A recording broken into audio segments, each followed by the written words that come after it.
The hallway light flickered at the same time again. Only I remember. It's not the kind of thing you notice at first, like how shadows bend a little wider at night, or how your own voice can sound foreign if you say your name too many times. But patterns leave residue, even when no one's looking, and I think that's how it started. A residue, just under the skin of everything. I lived alone then, not by choice, it was a sort of halfway arrangement. My last official housing before the state removed my name from the roster. 1 bedroom, state-funded, linoleum that always felt damp.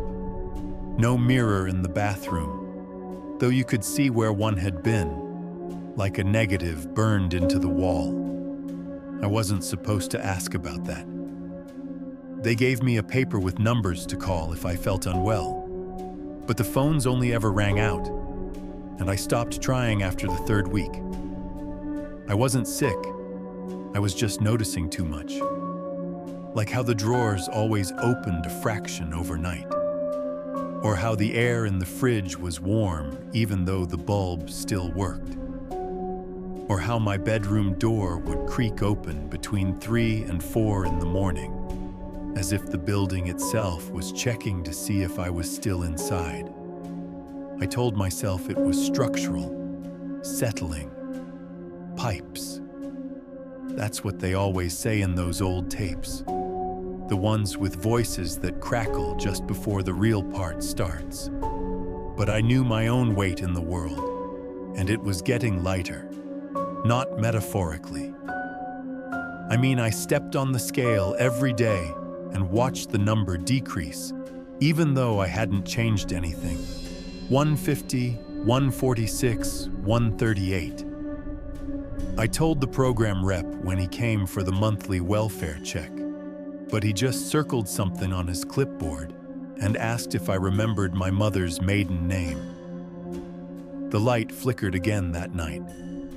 Same time. Not a full outage, just that quick buzz dip like someone watching through a dimmer switch. You tell yourself that buildings age, that wires fray, that maybe someone in another unit plugged in a microwave at the same time. But I checked the breaker.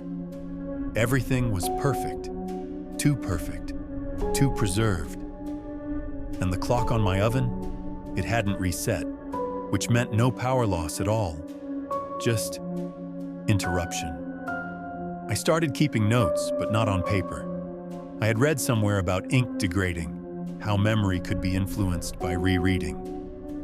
So I whispered them into the vent above the stove. 1 sentence a night, like prayers. The hallway light flickered at 3:12 a.m. The cabinet was closed at 11 p.m. and open at 6. The sound in the wall was slower tonight. I figured if the place was listening, I might as well speak. It helped, in a way, gave shape to things. And for a while, they stopped. The notes, I mean.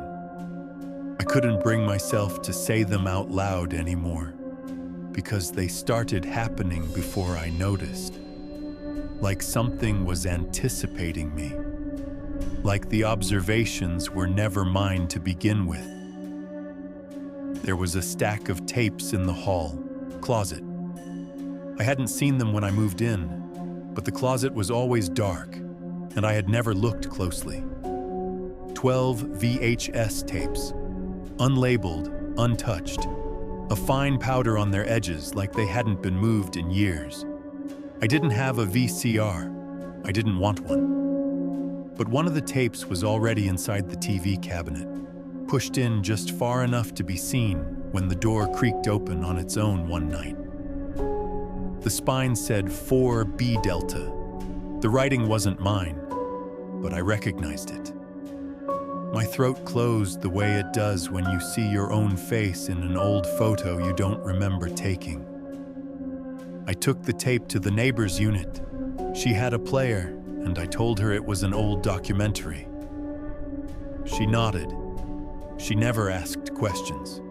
She was one of the quiet ones, always sitting near the window, as if waiting for someone who never arrived. The tape was blank. At first, just static, but not white. A kind of greenish hue, like old screens left on too long. Then faint sound, a breathing pattern. Familiar, like mine. Like someone trying to stay calm while something important disappeared. No visuals, just audio, until minute 7. That's when the image shifted. A corridor, my corridor, from the perspective of something low to the ground, moving slowly, like a crawl. The camera stopped outside my door and stayed there for 17 minutes. Nothing moved, but I could hear the breathing again. Louder now, closer. The footage ended with a frame glitch, a split second of another image, me, I think, sleeping. But the angle wasn't possible. It was from above, as if the ceiling had eyes. The neighbor said nothing, just ejected the tape and handed it back. She never looked at me again.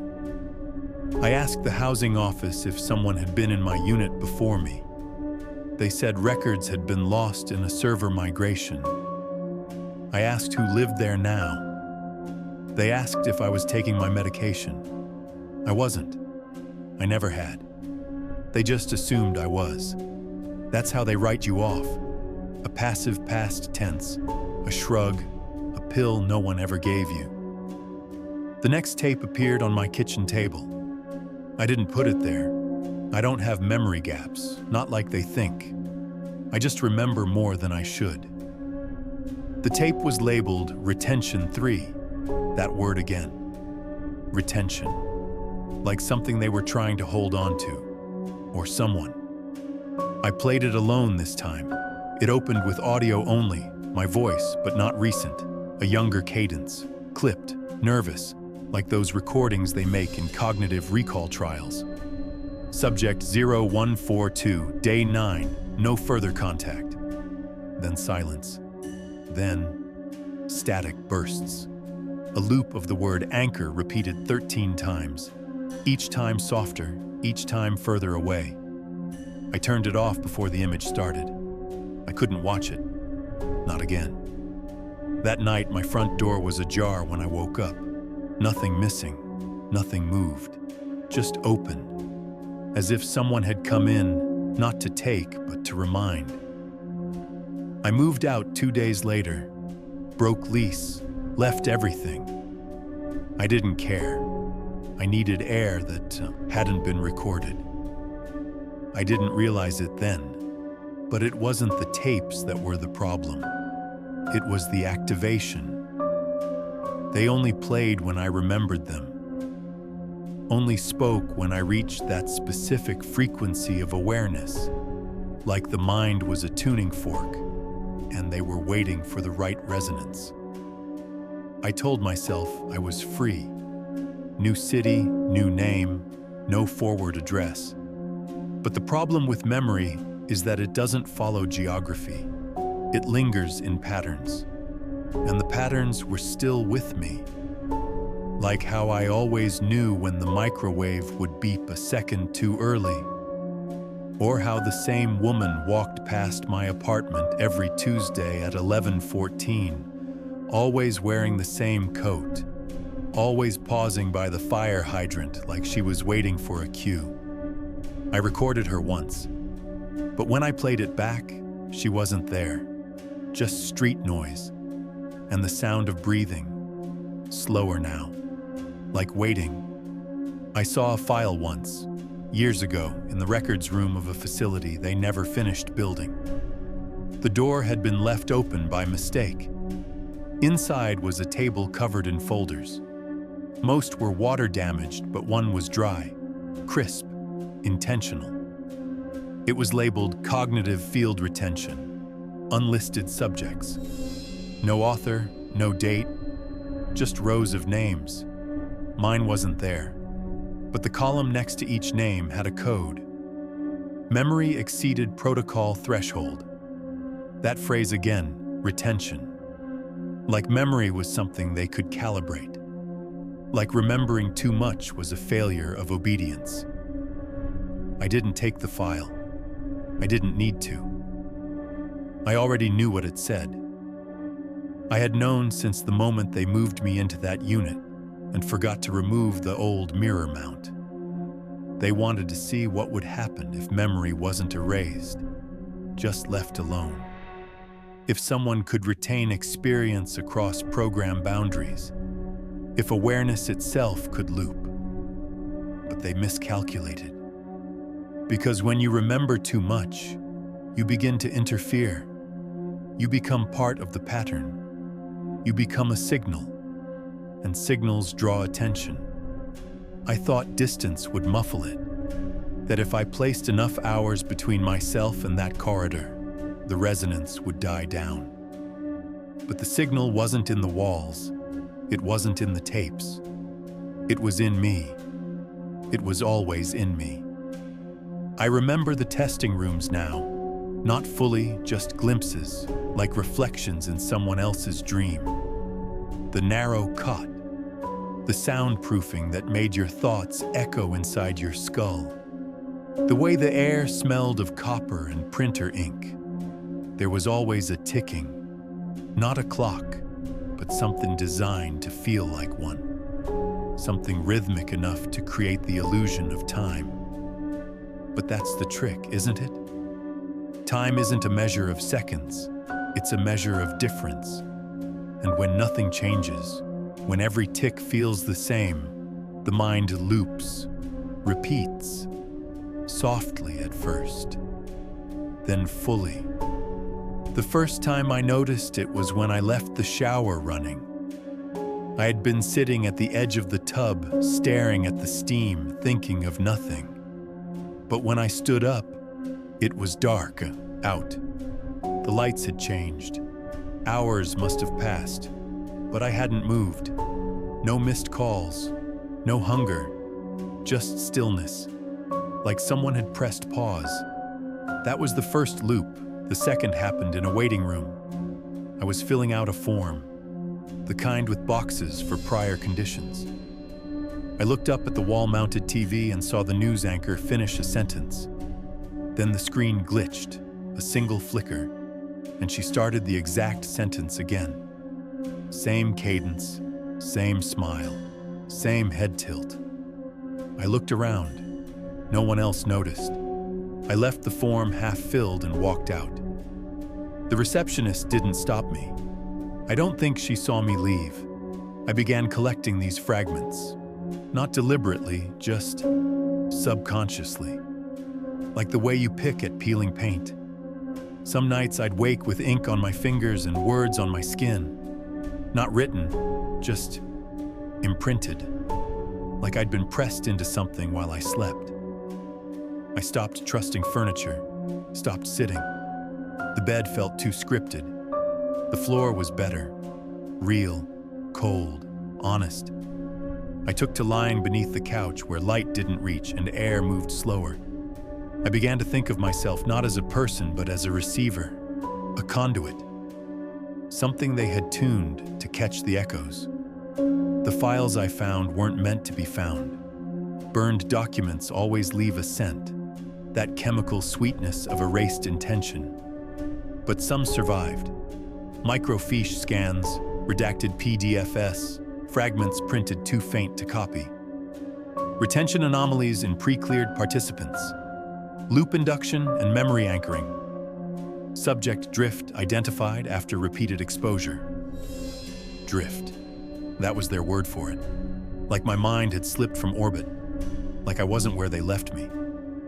I found a tape recorder in a thrift shop 2 cities away. Old, dusty, still had a tape inside. I pressed play out of habit. My voice, but not mine. Not present me. A voice of me I had never heard before. It said one sentence. They buried it under wing B. No context, no follow-up, just a click. Then the tape wound itself back. I didn't rewind it. It self-rewound. Slowly, like breathing. I left the store without paying. They didn't stop me. Maybe they never saw me at all. I followed the sentence like a thread. Found an archived blueprint of the Florida State Hospital. There was a wing B, restricted, shut down after a fire in '87. No patients listed, no official capacity, just a shell on the edge of the grounds. I drove there in the middle of the night. No guards, no cameras, just the silence of something too forgotten to be remembered. The doors had been welded shut, but someone had already broken them open. The inside smelled like wet paper and something else. That copper ink again. I walked until my feet felt soft, until sound no longer bounced, until the air felt not empty but observant. Then I found the room. It wasn't marked, just a white door in a row of gray. But I knew. I knew because I felt it before I touched it. A low hum. Stillness, like the room itself was holding its breath. Inside were rows of cabinets, all open, all empty, except for one. The last drawer. It held a single photograph, not a face, a room, my room, the unit I had lived in. Same damp floor, same missing mirror, but in the corner, a figure. Faint, blurred, not facing the camera, just watching the wall. I flipped the photo over. There was handwriting. Subject 0142. Retention exceeded. Terminate observation. Terminate. The word didn't land right. It felt cold, distant, bureaucratic. But I knew what it meant. They weren't watching me anymore. I had drifted too far. I wasn't useful. That's when the noise started again. Not from the room, from inside me. Like a resonance, a low-frequency hum rising through my chest. Not pain, recognition, like someone knocking from the other side of memory. I ran. I don't remember leaving, just waking up in my car with blood on my sleeves and static in my ears. Not mine, not a wound, just blood. Stale, like it had been there a long time. I didn't wash it.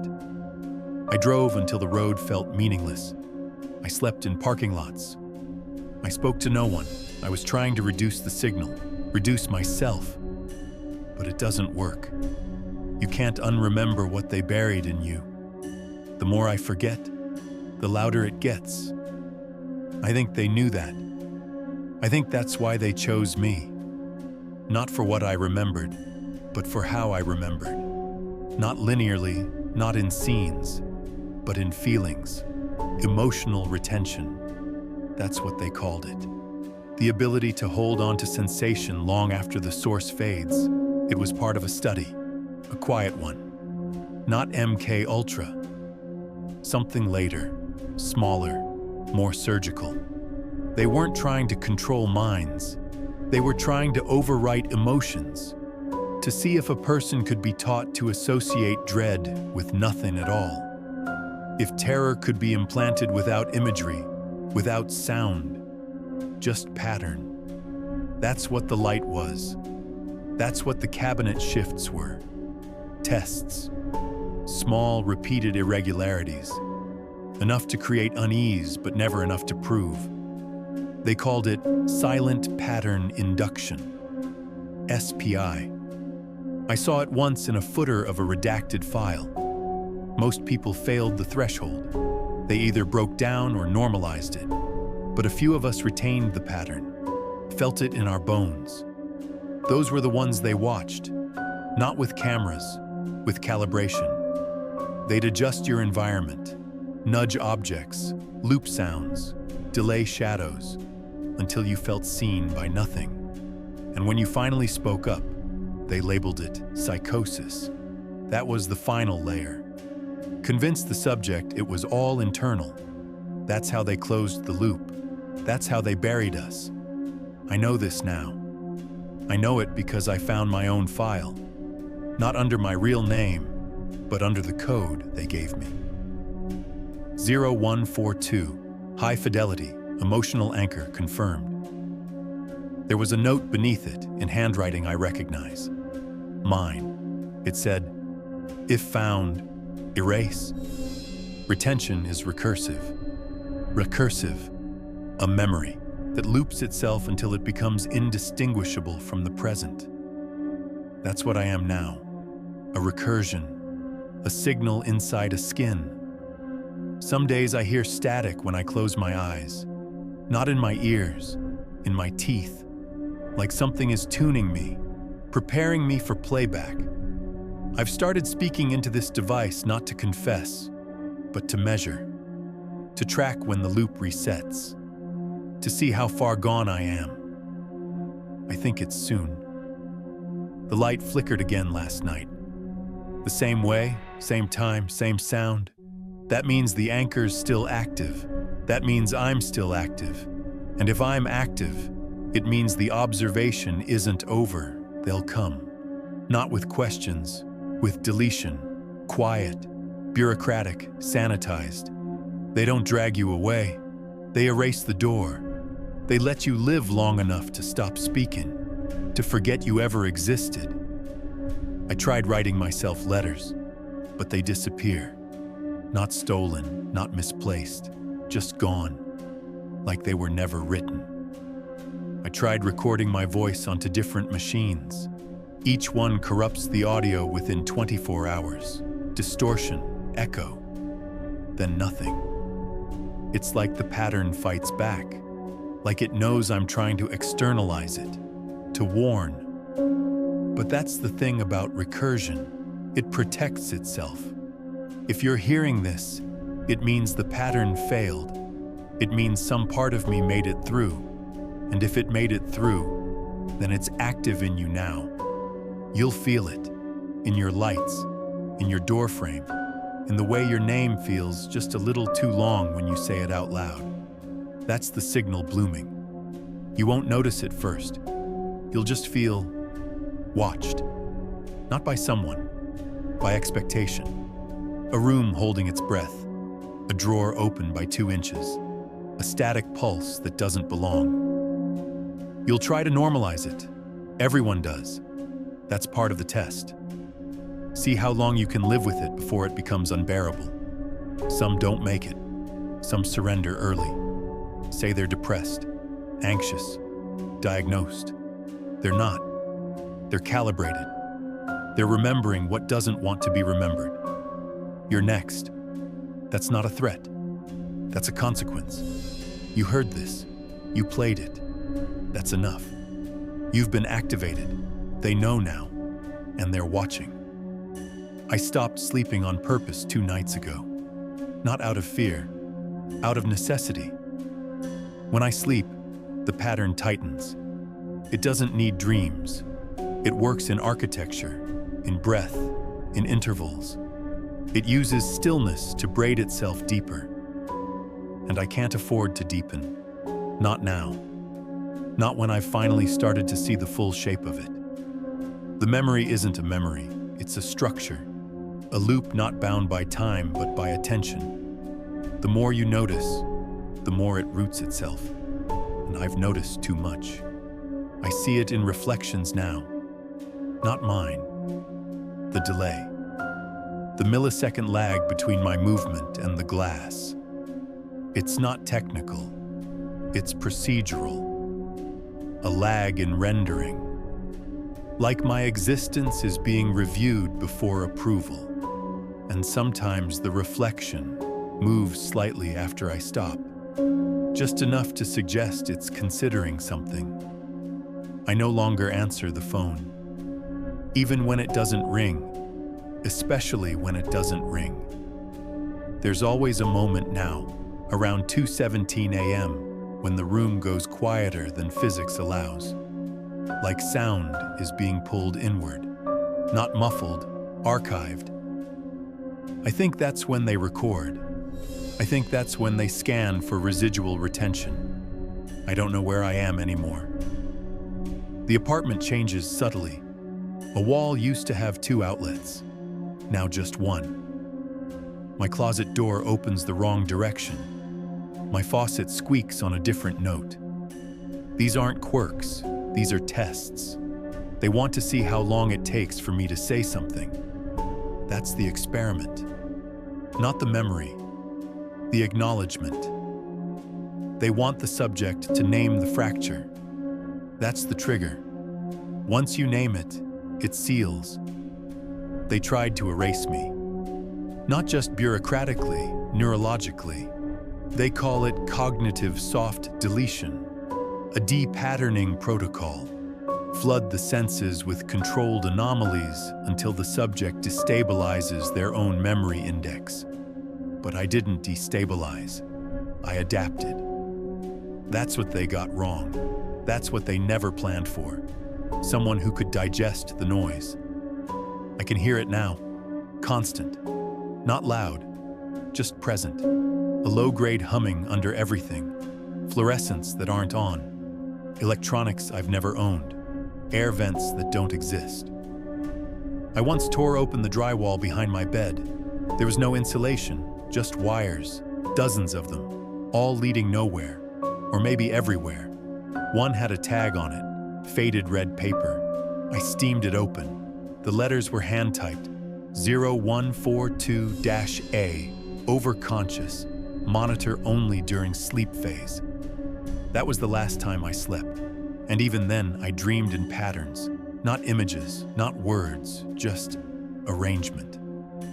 I remember a square room, a single light, a chair facing a wall, and someone behind the wall, breathing like they'd been listening forever.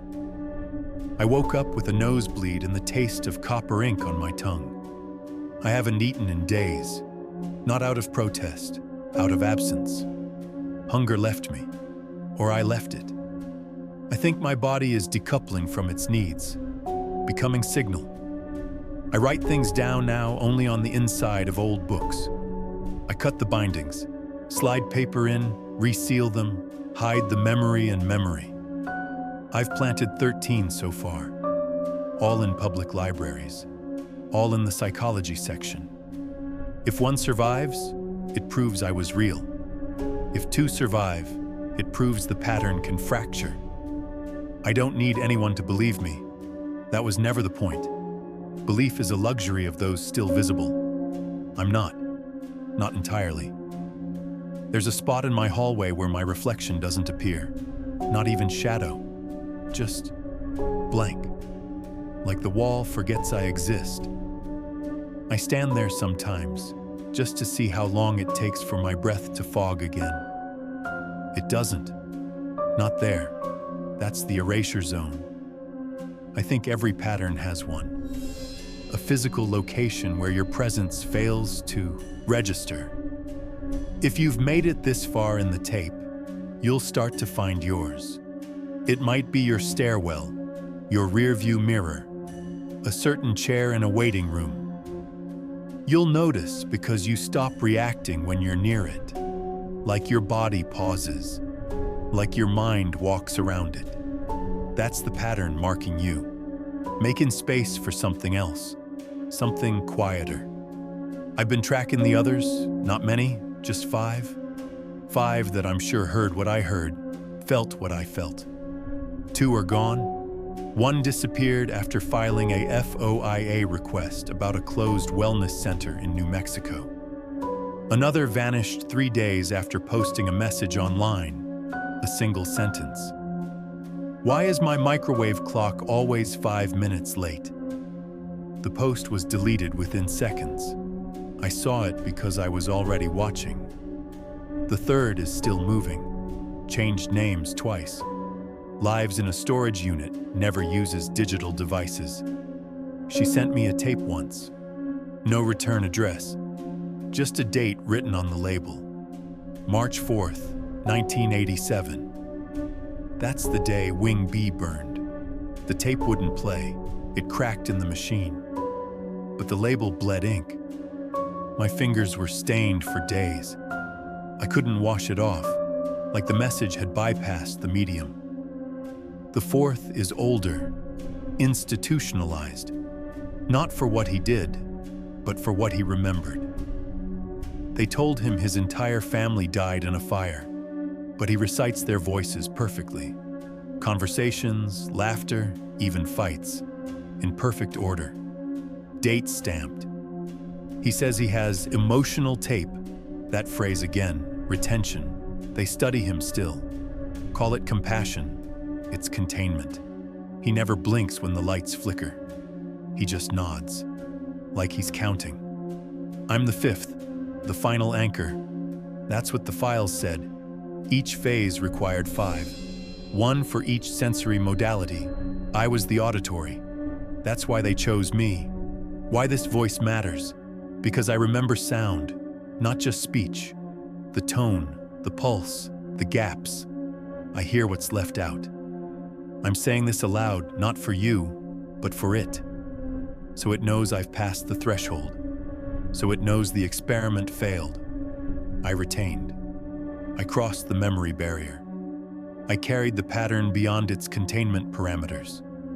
That's irreversible. They'll try to claim this never existed, that this voice is fiction, that the file was mislabeled.